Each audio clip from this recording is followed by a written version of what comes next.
Shalom, shalom, shalom, peuple de Dieu.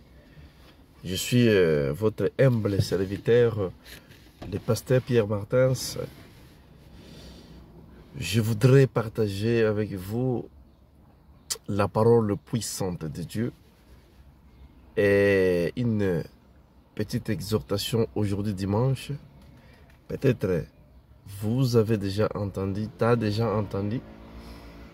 La parole de Dieu nous dit que il faut prêcher l'évangile dans toutes circonstances, du bien ou du mal. Pendant que je suis en train d'exhorter, partager cette pensée, vous ne savez pas dans quelle position que je me trouve. Frères et sœurs, ça ne m'empêche pas de partager avec vous. Qu'est-ce que cela veut dire? C'est-à-dire, peu n'importe quelle situation, que cette exhortation, il va te trouver, écoutez-les. Écoutez-les comme tu écoutes les choses dans le monde. Il faudrait écouter les messages de ton patron pour aller au travail.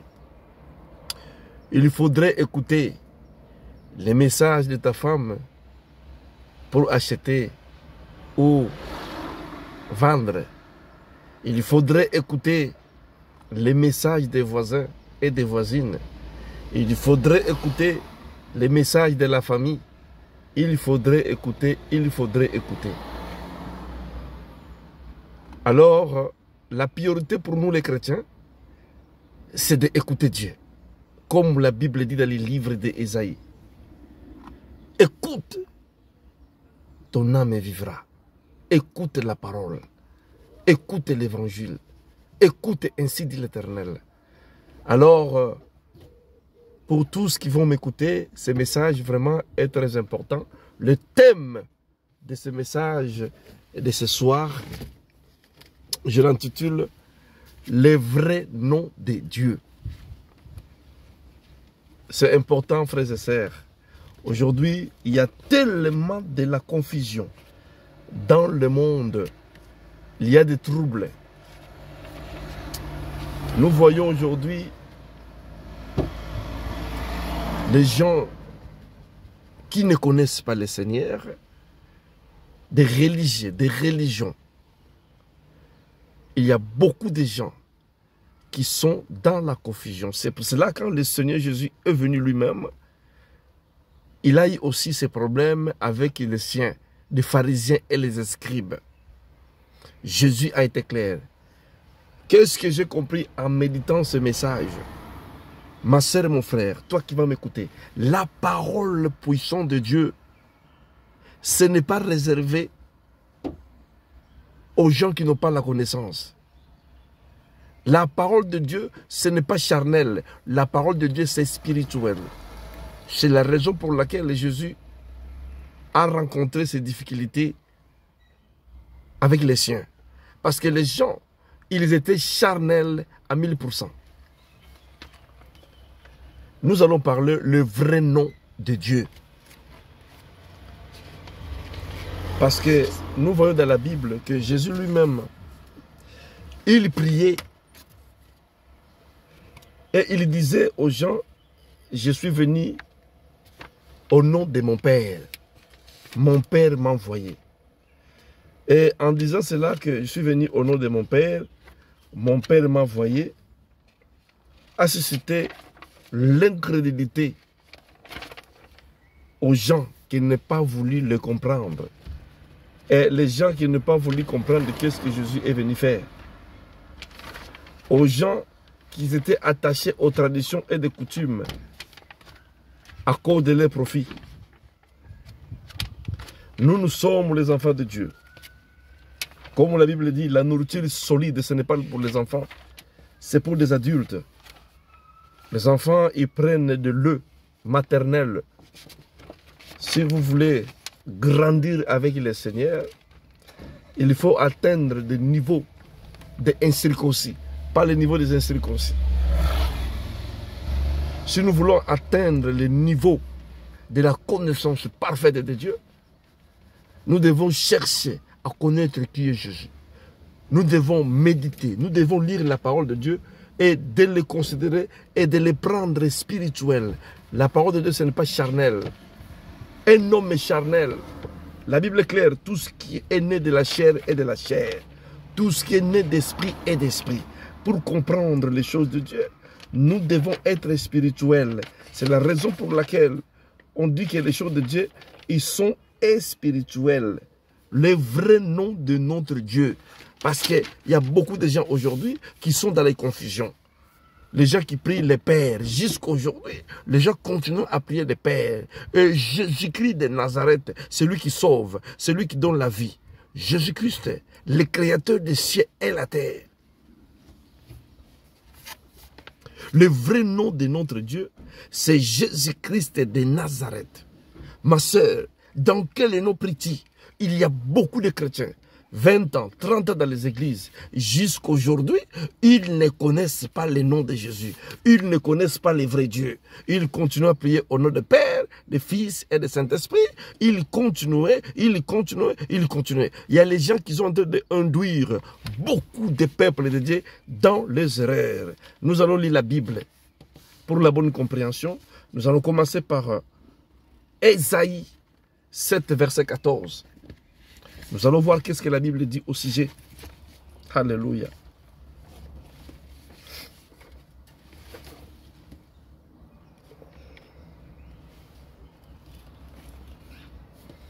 Écoutez ma sœur, écoutez mon frère, et toi qui vas me suivre, toi qui vas suivre ce message de ce soir.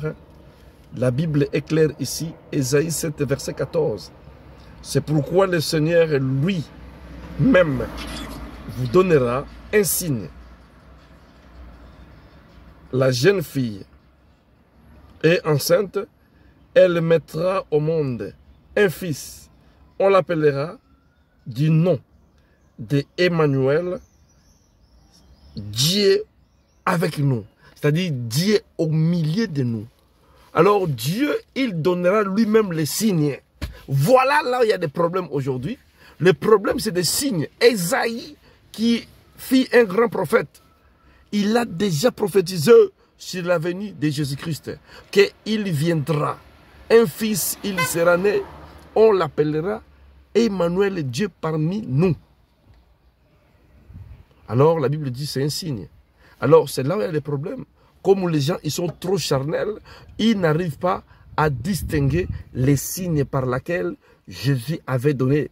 La Bible dit que le prophète Ésaïe avait déjà prophétisé que Dieu il viendra au milieu de nous. Alors, quand Dieu est apparu à la personne de Jésus, a créé des problèmes. Parce que les gens ils n'arrivent pas à distinguer les signes. Tellement les gens ils sont trop charnels, c'est difficile de comprendre cet langage. Jésus-Christ de Nazareth lui-même, il disait aux gens, je suis venu de mon Père.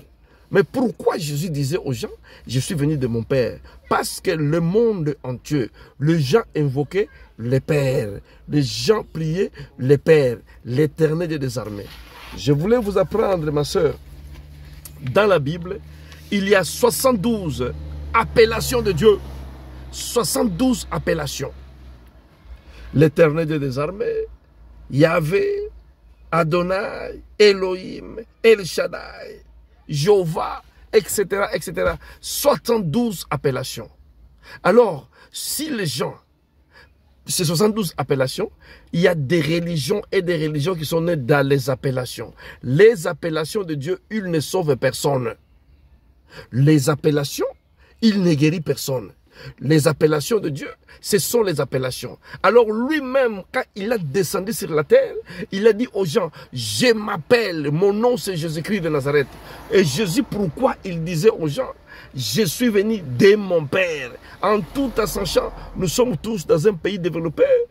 Nous sommes en France, il y a des gens qui sont dans des autres pays développés, s'il te plaît.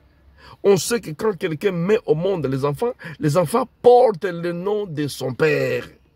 Quand l'enfant porte le nom de Père, alors l'enfant est identifié par rapport à son Père. Quand Jésus disait, je suis envoyé de mon Père, alors si Jésus-Christ est son nom, et Jésus-Christ, alors son Père, il s'appelle Jésus-Christ. Parce que lui a été envoyé par son Père. Il porte le nom de son Père.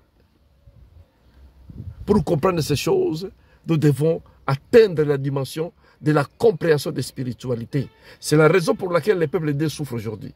Osée 4 et 6, mon peuple périt par manque de connaissances. Le diable joue avec l'Église. Le diable a pris l'Église en otage. Le diable, aujourd'hui, il massacre les peuples de Dieu. Parce que quand tu n'as pas la connaissance de Dieu, tu auras la connaissance des négatives, la connaissance du monde. Le diable, il va te manipuler comme il veut. Tu vas faire la parole de Dieu comme une récitation. Il y a beaucoup de gens, ils ont des grosses têtes. Ils ont plein de versets dans leur tête.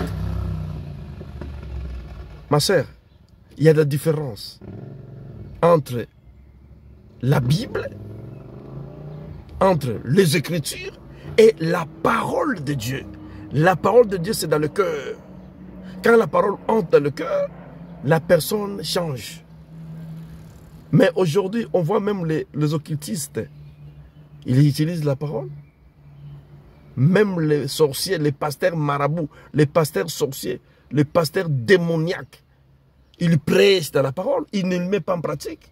Ils ne sont pas convertis. Et d'ailleurs, ils ne seront jamais convertis. Ma sœur, si tu pries dans une église, les pasteurs et sorciers, il va t'amener en enfer. Parce qu'un sorcier, il est déjà condamné. Il sait très bien qu'il est condamné. Il utilise la parole. Mais dans son cœur, il n'y a pas la parole. Dans son cœur, il y a Satan. Il est au service de Satan. Il est attaché à Satan. Quand la connaissance vient, quand ton cœur reçoit la bonne nouvelle, quand ton cœur laisse l'espace à Jésus, je voulais vous dire, la vie chrétienne, il y a deux terrains. La vie chrétienne, il y a deux terrains. Si tu rates ces deux terrains, tu es foutu. Le premier terrain le plus dangereux, c'est la pensée. Quand tes pensées, ils sont contrôlés par le diable. Quand tes pensées, ils sont 100% contrôlés par le diable. Le diable, il va t'amener dans les erreurs. Le diable, il va t'amener à commettre le péché. Le diable, il va t'amener dans les échecs. Le diable, il va t'amener dans la maladie. Le diable, il va t'amener dans les choses abominables. Après, il va t'accuser. Le diable, son but, c'est de t'amener là où il va t'accuser. Devant Dieu, s'il te plaît. Il va réclamer. Après avoir te piégé, après avoir t'amené, après avoir te conduit dans le péché, dans l'abomination, dans l'iniquité, il t'accuse devant Dieu. Il t'accuse devant la maladie. Il t'accuse devant toutes choses. Tu te sens accusé. Tu te sens coupable. Voilà le but du diable, les pensées. Le deuxième terrain, le plus dangereux, c'est le cœur. Quand ton cœur est parti, c'est fini. C'est pour ça que la Bible dit, nul peut servir deux maîtres à la fois. Il va aimer l'un et haïr l'autre. Manque de connaissances. Tu vas servir le diable sans le savoir. Tu vas t'attacher au diable sans le savoir. Il y a les gens qui sont attachés au diable dans la parole. Ils lisent la Bible, ils ne comprennent pas. Ils lisent la Bible, ils ne savent pas ce qu'ils lisent. Le diable, ils les attaque dans la parole. Le diable, il les contrôle dans la parole. C'est pour ça que je dis que la parole de Dieu, quand tu y as dans ton cœur, le diable, il va chercher où aller, comment il t'avoir. On a vu dans les jardins d'Éden, quand Satan s'est présenté devant Adam et Ève, pourquoi le diable n'est pas parti tout de suite devant Adam? Parce que Adam avait reçu les instructions de Dieu. Il savait que Adam va refuser. D'ailleurs, quand Adam il était tout seul dans le jardin d'Éden, aucun jour le diable est passé là, allait le tenter. Il l'a entendu quand Ève est venue. Pourquoi? Parce que Ève n'a pas reçu les instructions à Dieu lui-même. C'est Adam qui a été chargé pour enseigner à sa femme Ève. C'est pour cela que Satan a passé vers Ève. Parce qu'il savait que Adam est bien calé. Adam a reçu les instructions. Quelqu'un qui a les instructions, quelqu'un qui a la connaissance, quelqu'un qui a la connaissance de Dieu, quelqu'un qui la parole a pris la place, quelqu'un qui a la parole de Dieu a pris contrôle de ses pensées. Le diable passe à côté. Ils savent qu'il va refuser. Le diable il va dire il est écrit, la personne va répondre il est écrit. Alors, voilà la raison pour laquelle Jésus-Christ a eu des difficultés. Aujourd'hui, l'Église a des problèmes dans leur vie, dans notre vie, dans la vie des enfants de Dieu, parce que jusqu'aujourd'hui, nous ne comprenons pas que notre Dieu, le créateur des cieux et la terre, c'est à la personne de Jésus-Christ de Nazareth. Comment as Jésus dans ta vie, le nom par lequel nous a été donné, le nom de Dieu, le Dieu vivant, il est en toi. Jusqu'aujourd'hui, tu n'arrives pas à dominer sur les péchés. Tu n'arrives pas à dominer sur l'impudicité. Tu n'arrives pas à dominer. C'est qu'il y a un problème. Voilà la raison pour laquelle le nom de notre Dieu, c'est Jésus-Christ de Nazareth. Alors nous allons lire le deuxième verset, important aussi, pour toujours la bonne compréhension de ce que nous parlons sur le vrai nom de notre Dieu. Ce dimanche, Zacharie 3, verset 1 à 2. Écoutez ce que la Bible dit. Dans le livre de Zacharie 3, verset 1 à 2. Il me fait voir Josué, le grand prêtre, debout, c'est-à-dire qu'il est sacrificateur, devant le messager, dit Seigneur, et à l'adversaire, debout, c'est-à-dire que le diable, à son droite, pour l'accuser. Le Seigneur, écoutez-moi, le Seigneur dit à l'adversaire, c'est-à-dire que le Seigneur dit au diable, que le Seigneur te rébrogue, c'est-à-dire te réprimande. Le Seigneur dit à le Seigneur, il te réprimande. Toi, l'adversaire, et lui porte son choix pour Jérusalem. C'est-à-dire que Dieu a porté son choix pour Jérusalem. Ces hommes-là, n'est-il pas un tisson arraché au feu? Or, verset 3, or Josué était habillé de vêtements sales et il tenait debout devant les messagers. Verset 4, celui-ci dit à ceux qui étaient devant, lui ôtez-lui des vêtements sales. Puis il dit, regarde, j'ai enlevé la fausse habillement et le vêtement, mettez-les le vêtement de fête. Excusez-moi parce que ces versions bibliques sont un peu compliquées et les lettres sont trop petites, donc j'arrive pas à m'avoir tranquillement, mais bon, que Dieu soit glorifié. Ici, nous voyons que Satan était mis debout à la droite, à côté de Dieu, pour accuser les sacrificateurs Josué, dans le livre de Zacharie. La Bible dit, dans ma version, l'Éternel dit à Satan, je te réprimande, toi Satan, moi j'ai choisi Jérusalem. L'Éternel dit à l'Éternel, pourquoi? Voilà pourquoi aujourd'hui il y a des confusions. Les musulmans ils posent des questions, pourquoi Jésus a dit, j'ai pris à mon Père. Pourquoi Jésus dit, j'ai pris le Père. Ici la Bible dit, l'Éternel dit à l'Éternel. Comment Dieu il peut encore dire à Dieu? Donc, est-ce qu'à part Dieu, il y a encore un autre Dieu? L'Éternel dit à l'Éternel. Pour faire comprendre aux gens, depuis le temps de Zacharie, que l'Éternel, c'est lui-même, Jésus-Christ de Nazareth. Il a dit, l'Éternel dit à l'Éternel et dit à Satan. Parce que les gens à l'époque, ils invoquaient l'Éternel. Alors, c'est la raison pour laquelle il y a des troubles aujourd'hui dans différentes religions. Non, Jésus c'est un prophète, ce n'est pas Dieu. Pourquoi lui il a dit invoquer le Père? Ici nous parlons le nom véritable de Dieu, c'est qui? Tout ça, l'Éternel, El Shaddai, Jéhovah Shammai, Jéhovah Jireh, ce sont des appellations de Dieu. Ce n'est pas son véritable nom. Les gens se sont attachés dans les appellations. Les appellations ne sauvent pas. Les musulmans, ils ne seront pas sauvés dans les appellations. S'ils ne reçoivent pas Jésus comme le Seigneur, ils sont sauvés. Parce que c'est le nom qui sauve, c'est le nom de Dieu. Dieu a son nom. Le nom, c'est Jésus-Christ de Nazareth. C'est ce que nous venons de lire. Ma sœur, je ne sais pas à quel nom pries-tu.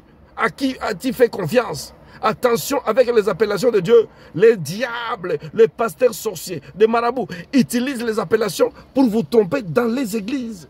Nous avons un seul nom. L'Éternel dit à l'Éternel. Comment l'Éternel va dire encore à l'Éternel? C'est pour faire comprendre les gens que l'Éternel, c'est lui-même l'Éternel. Et vous allez voir dans la Bible, Dieu gira par lui-même. Comment Dieu peut girer encore par lui-même? Parce qu'il n'y a pas le plus grand que lui. Et dans la Bible, vous allez voir encore. Nous allons encore voir un verset important ici pour continuer toujours à progresser.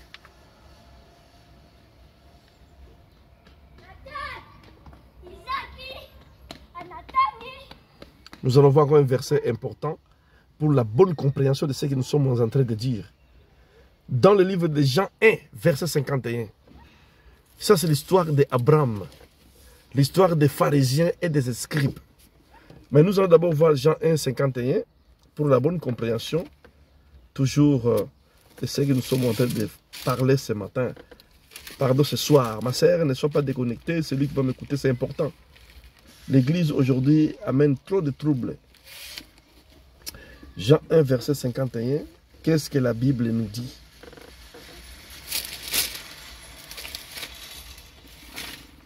J'ai vraiment la vraie Bible, hein, donc c'est comme ça. Jean 1, verset 51, la Bible nous dit que, oui, et il lui dit, ouais, verset 51, oui, et il lui dit, en vérité, je vous l'ai dit, vous verrez le ciel ouvert et les anges de cieux descendre et monter sur le Fils de l'homme.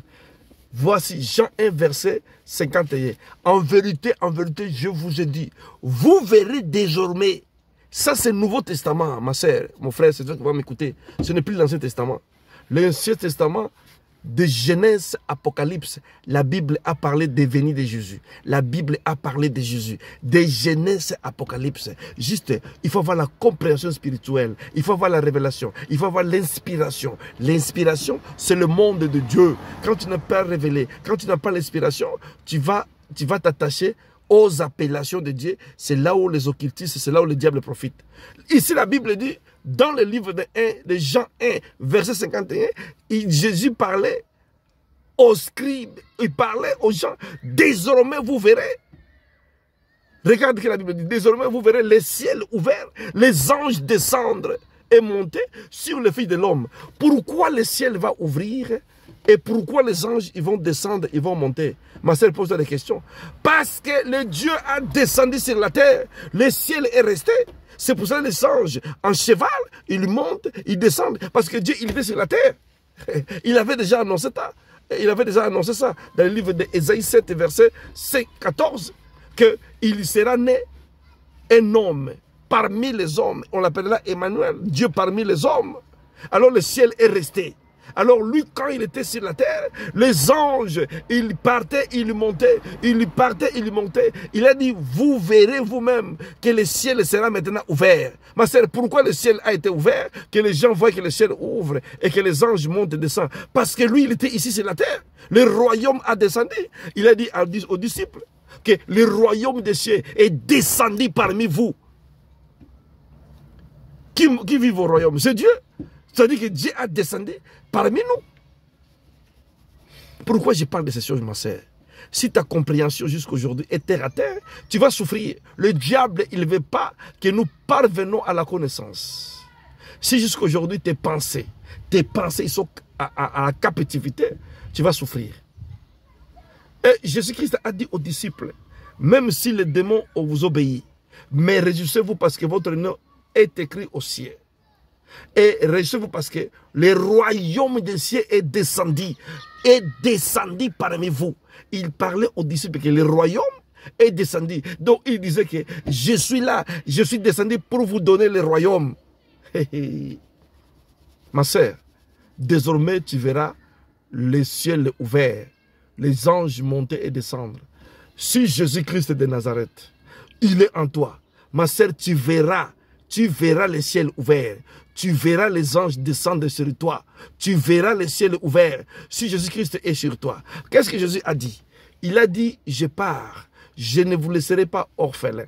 Je suis avec vous jusqu'à la fin des temps. Jésus-Christ, il vit en toi en tant qu'esprit, ma soeur.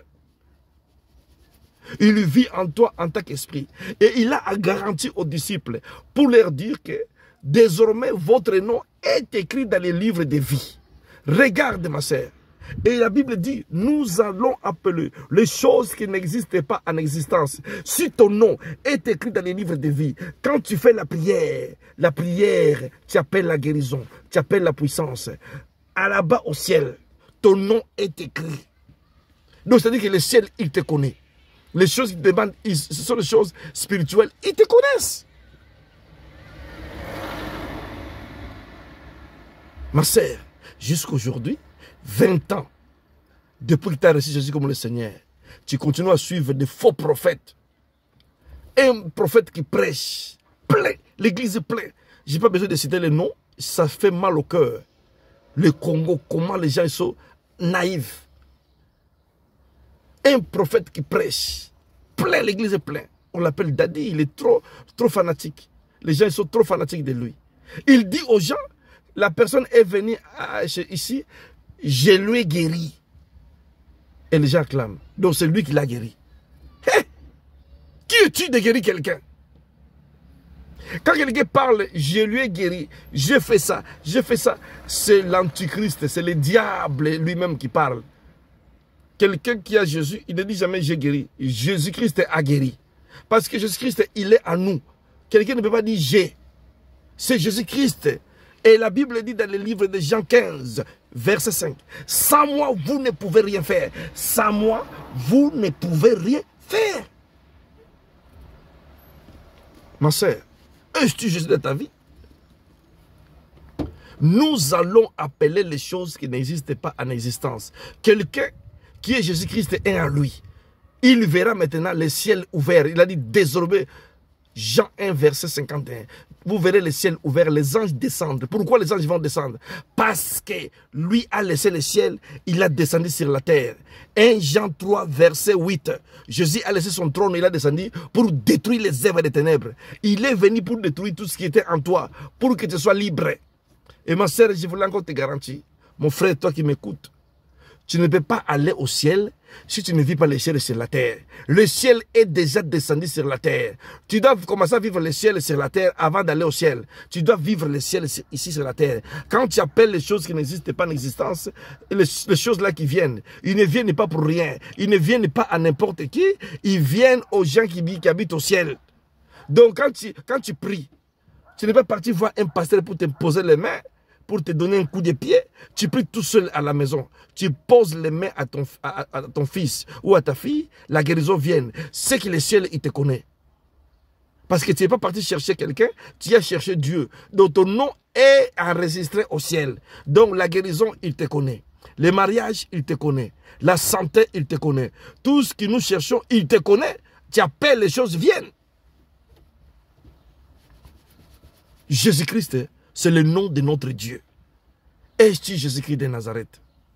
Alors, toujours dans le sens de bonne compréhension de la parole de Dieu, toujours dans le livre de Jean.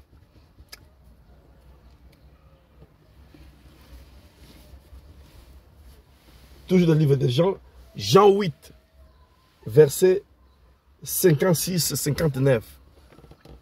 Ah. Écoutez mes sœurs.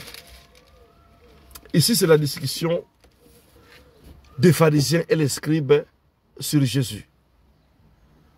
Ils ont posé la question. Ça, je ne vais pas lire, je vais expliquer parce que je connais. Par contre, je vais lire Jean 14 et je vais finir par là. La Bible dit qu'il y a eu des disputes entre les pharisiens et les scribes et Jésus. Ils ont posé des questions à Jésus. Avec quelle autorisation fais-tu ça? Fais-tu cela?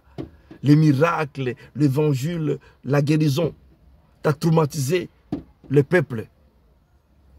Parce que ces gens sont du judaïsme. La Bible dit que Jésus les a dit. Ah, ils ont dit à Jésus que nous sommes les fils d'Abraham. Et Jésus a dit, notez ce verset et lis à la maison. Jean 8, verset 56 à 59. Et Jésus a dit, Abraham, il se réjouit dès mon jour. Ben, ils ont dit, mais toi tu es fou. Comment Abraham il va te réjouir dans ton jour? Tu n'as même pas 50 ans. Jésus a dit, avant qu'Abraham soit, je suis. C'est là où ils ont pris les pierres pour les lapider. Regarde un peu, ma soeur, les scribes et les pharisiens, les docteurs de la loi, ils ont la connaissance des Écritures. Ils lisaient la Bible de matin jusqu'au soir, mais ils n'avaient pas la parole. Ils n'avaient pas la révélation de la parole. Ma soeur, les choses les plus dangereuses, quand tu n'as pas la révélation de la parole, quelqu'un va t'amener en enfer avec la Bible à la main. Jésus les a dit, avant qu'Abraham fît, je suis. Pour lui dire que c'est moi l'Éternel qui vous parlait. C'est moi qui ai créé Abraham. Aujourd'hui, nous comprenons parce que nous avons la révélation. Si c'était à cette époque aussi, on pouvait prendre les pierres et lapider Jésus. La Bible dit, il a dit, avant qu'Abraham fît, je suis. Ils ont pris les pierres pour lapider et Jésus s'est échappé. Ma soeur, les pierres, ce sont des choses. Quand nous prêchons la vérité, quand nous prêchons l'évangile, quand nous sortons la révélation, l'inspiration, les gens cherchent à nous tuer. Nous souffrons aujourd'hui. Moi, votre frère que je vous parle, je suis persécuté de ouf. Je me pose des questions pourquoi. J'ai compris à cause de la vérité. Comme je connais la vérité, le diable n'aime pas la vérité. Ma soeur, quand tu connaîtras la vérité, la Bible dit, tu connaîtras la vérité, il te franchira. Le diable, il ne veut pas que les gens parviennent à la connaissance de la vérité. Parce que ces gens, ils seront sauvés. C'est la vérité de la parole seulement qui sauve. Alors, ma sœur, alors mon frère, parce que Jésus nous a dit, avant qu'Abraham fît, je suis, ils ont pris la pierre pour les lapider. Les gens, ils vont prendre les pierres. Les pierres, c'est quoi? Les pierres, ce sont des paroles terribles qu'ils vont utiliser contre toi pour te détruire. Quand les gens, ils vont entendre la révélation, quand les gens, ils vont comprendre la vérité, quand les gens, ils vont voir que toi, tu nages dans la vérité, tu marches dans la vérité, tu parles la vérité, tu dors dans la vérité, tu respires la vérité, tu parles la vérité, ils vont prendre maintenant des pierres pour te lapider. Parce qu'ils savent que Dieu te donne la révélation, l'inspiration de la connaissance. Avant qu'Abraham soit, je suis. Nous allons lire le dernier verset. Avant-dernier verset. Toujours dans le livre de Jean. Jean 14. C'est là où il y a des vrais problèmes maintenant. Jean 14. Frères et sœurs. La connaissance de la parole, c'est la plus grande richesse. Même Jésus a crié. La Bible dit ici que votre cœur ne se trouble point. Mettez votre foi en Dieu et mettez aussi votre foi en moi.